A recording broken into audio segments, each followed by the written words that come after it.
بسم اللہ الرحمن الرحیم۔ السلام علیکم۔ آپ دیکھ رہے ہیں DDP انالیٹیکا۔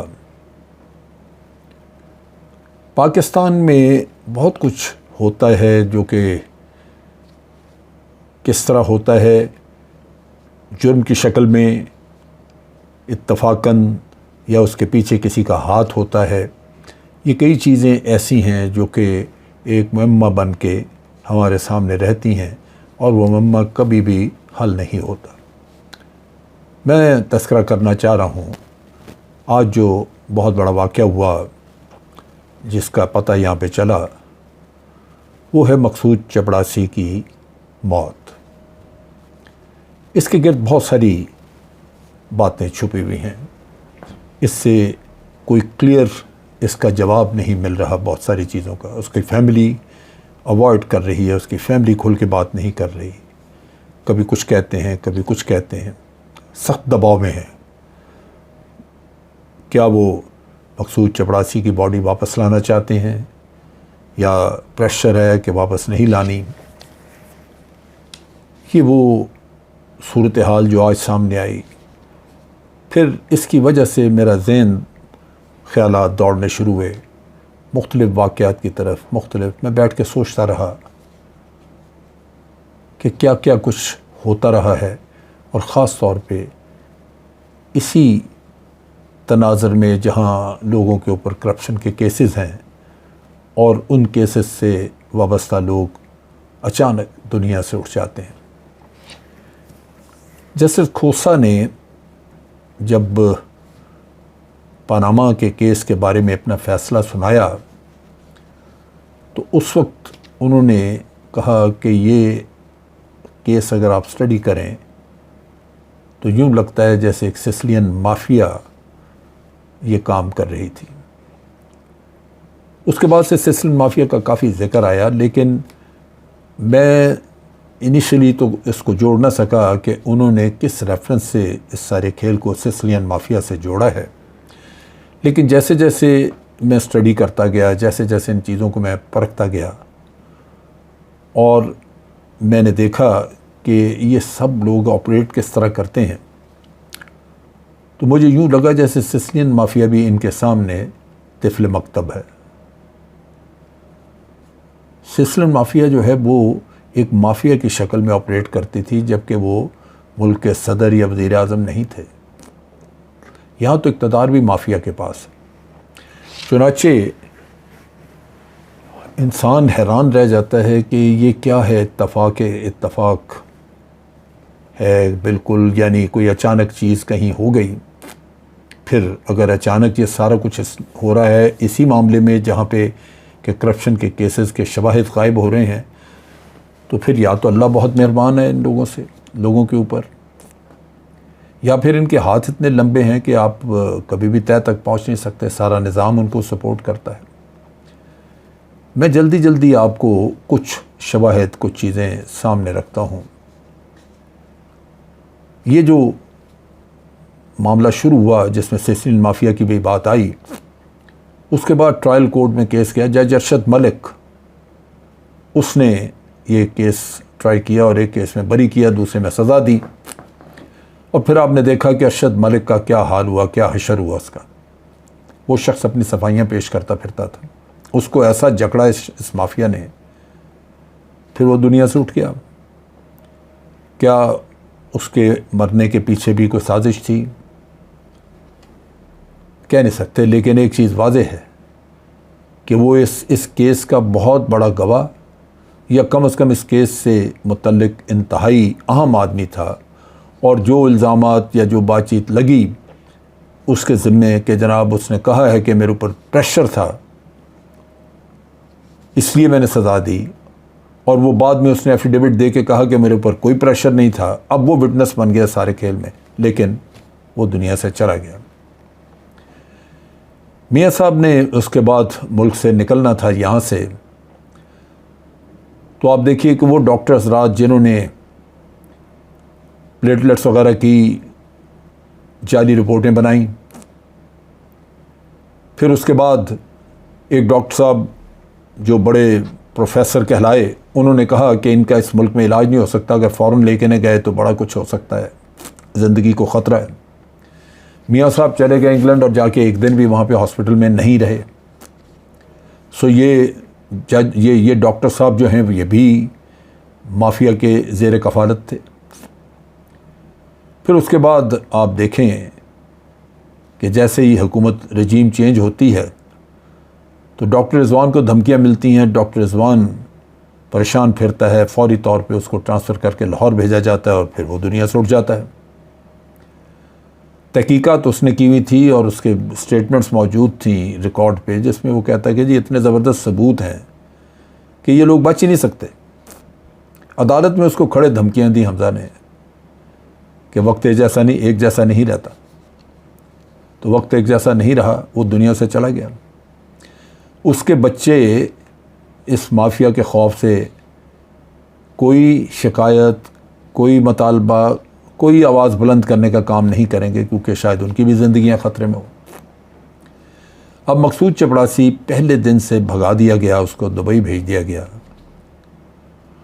اور اس کے بعد یعنی جیسے یہ کیس شروع ہوا وہ دبئی چلا گیا، تقریباً پچھلے 4.25 سال سے دبئی میں تھا، اور پھر اس کی فیملی کوئی بات چیت نہیں بتا رہی، اور وہ اچانک پتہ چلتا ہے کہ اس کی ڈیتھ ہو گئی۔ ڈیتھ اس کی 2 دن پہلے کی ہو چکی ہے، 2 یا 3 دن پہلے کی، لیکن یہاں خبر نہیں آنے دی گئی۔ یہ تو پرائیویٹ سورسز سے کچھ خبر نکلی، اس کی فیملی بھی ٹھیک نہیں بتا رہی۔ سو آپ کیا کریں، آپ بالکل مجبور ہیں۔ پورا سسٹم کہیں بھی پاکستان کو سپورٹ کرتا ہوا نظر نہیں آتا، پورا سسٹم وہ سپورٹ کر رہا ہے ان لوگوں کو جنہوں نے کرپشن کی ہے۔ آپ زرداری صاحب کا معاملہ دیکھ لیں، جو کچھ ان کے لیے کہا گیا یا جن چیزوں کے الزامات ان پہ آتے گئے، وہ آپ پرانے وقتوں سے دیکھ لیں، کسی بھی چیز میں۔ آپ مرتضیٰ بھٹو کے قتل کا کیس دیکھ لیں، جن لوگوں پہ قتل کا الزام تھا، یعنی وہ پولیس کے آفیسر کے جنہوں نے گولی چلائی، وہ بھی دنیا سے اٹھ کے ان کو بھی مار دیا گیا۔ کون مار گیا پتہ نہیں جی، کھڑکی میں سے آ کے کسی نے گولی چلا دی، پھر وہ مر گئے، پھر اس کے بعد کوئی اور۔ ان کا نتیجہ یہ ہے کہ وہ 2-3 لوگ جب پہ دیر پہ مار دیے تو کوئی ثبوت شواہد ختم ہو گئے۔ مرتضیٰ بھٹو کے معاملے کا آج دن تک پتہ نہیں چل سکا کہ کیوں مارا گیا اور کیسے۔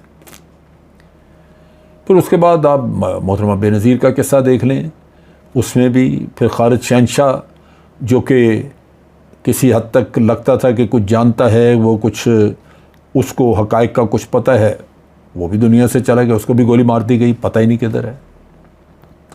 پھر ایان علی کا کیس دیکھ لیں، اور ایان علی کے کیس میں آپ نے دیکھا کہ وہ انسپیکٹر جس نے کہ ان کو پکڑا اور اس کے یا جس نے تفتیش کی ہوئی تھی، جس کے پاس سارے شواہد تھے اور جو کہہ رہا تھا کہ جناب یہ سزا ہوگی، وہ انسپیکٹر مار دیا گیا، کوئی پتہ نہیں۔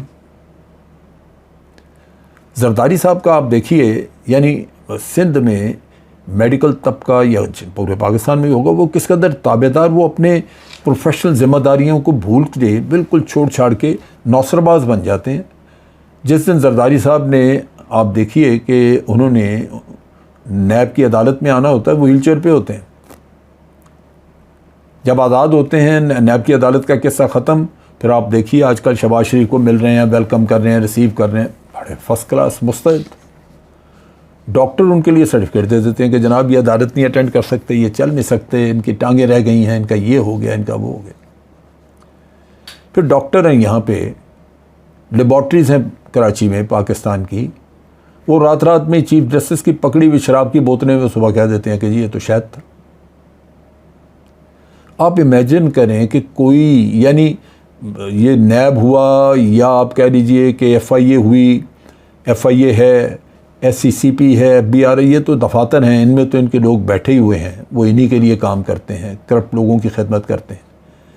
لیکن میڈیکل پروفیشن ایک بڑا نوبل پیشہ اس ملک کا، آپ اس میں بھی دیکھ لیجئے، یعنی سوسائٹی کا کوئی ایسا پہلو، ایسی جگہ، ایسا شعبہ نہیں ہے جہاں ان حضرات کو حمایت حاصل نہ ہو، مدد حاصل نہ ہو۔ را اینڈ وار، عدالتیں پریشان اس کو چھوڑنے کے لیے۔ کہا جاتا ہے کہ 450 سے زیادہ قتل کیے ہوئے اس آدمی نے، کوئی کچھ نہیں کہہ سکتا۔ پھر عزیر بلوچ دیکھ لیں، 200-300 گھنٹے کی اس کی ویڈیوز ہیں ریکارڈڈ اعترافی بیانات، جس میں وہ تسلیم کرتا ہے سب کہ یہ میں نے قتل کیا، یہ مجھے فریال تالپور نے کہا، یہ قتل میں نے کیا، یہ مجھے فلاں نے کہا، ہر قتل کا لنک وہ بتاتا ہے پیچھے۔ لیکن روزانہ جب بھی اس کا کیس لگتا ہے عدالت میں وہ بری ہو جاتا ہے۔ ابھی تک غالباً وہ 10-15 کیسز میں سے بری ہو چکا ہے، اور مزے میں ہے، اس کو ہر طرح کی سہولت ہے، کہنے کو جیل میں ہے لیکن اس کو تمام سہولتیں ہیں، ہر طرح سے وہ کمفرٹ میں ہے، اس کو کوئی پریشانی نہیں ہے۔ ہو سکتا ہے جیل سے بیٹھ کے بھی وہ اپنا نیٹ ورک چلاتا ہو، لیکن سسٹم آپ دیکھ لیجئے کہ وہ اس کو پکڑنے کو تیار نہیں، اس کو سزا دینے کو تیار نہیں۔ اب جن کے لوگ 100 سے زیادہ جن کا قتل کی بات کرتے ہیں، جن کے لوگ مارے گئے، ان کے جو لواحقین پیچھے ہیں، وہ کس کے پاس جائیں؟ وہ کہاں سے انصاف لیں گے؟ وہ یہ ظالم ہے معاشرہ جہاں اس کے لیے جو اگریوڈ ہے، جس پہ ظلم ہوا، جو مظلوم ہے، اس کے لیے تو یہ سوسائٹی سوچتی ہی نہیں، اس کا وہ تو تعلق واسطہ نہیں۔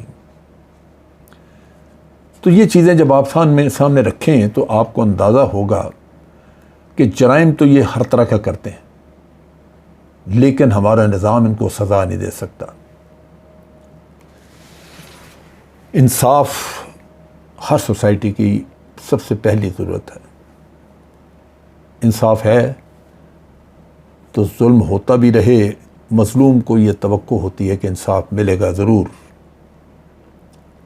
اور جس دن ملتا ہے انصاف تو پھر مظلوم اپنے ظلم کو بھول جاتا ہے، اس وجہ سے کہ ظالم اس دن مشکل میں ہوتا ہے، وہ بھگت رہا ہوتا ہے۔ لیکن اگر مظلوم کو یہ اس کے اندر سے یہ سوچ، یہ توقع، یہ اس کی امید دم توڑ جائے، ختم ہو جائے کہ ظلم بھی ہو گیا اور انصاف بھی نہیں ملے گا،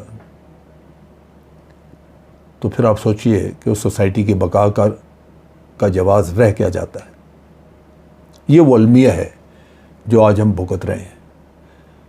مقصود چپڑاسی ایک انڈیویجول تھا، وہ دنیا سے چلا گیا، اس کی فیملی بھی لگتا ہے کہ وہ ان حالات سے مطمئن ہے اور وہ غالباً اس سے ریکنسائل کر چکی ہے، کیونکہ ان کی زندگی میں جو مشکلات آنی تھی، مالی مشکلات، پیسہ نہ ہونے کی، وہ دور ہو جائیں گی، ہو سکتا ہے پہلے سے دور کر دی گئی ہوں، اور وہ لوگ بھول جائیں گے۔ ان کو بتا دیا جائے گا کہ بس یہی مقدر ہے، لیکن تم آگے کا سوچو، تمہارے بچوں کا فیوچر، تمہیں سب کچھ ملے گا، پیسہ بھی دیں گے۔ تو اب آپ منی لانڈرنگ کے کیسز جو ہیں وہ بھول جائیں۔ اس ملک میں چیزیں خراب نہیں بلکہ بہت خراب ہیں، بگاڑ نہیں بلکہ مکمل بگاڑ ہے۔ ٹھیک کیسے ہوگا؟ انشاءاللہ ہوگا صحیح ضرور، لیکن عوام کی طاقت سے۔ آج کے لیے اتنا ہی۔ افواج پاکستان زندہ باد، پاکستان پائندہ باد۔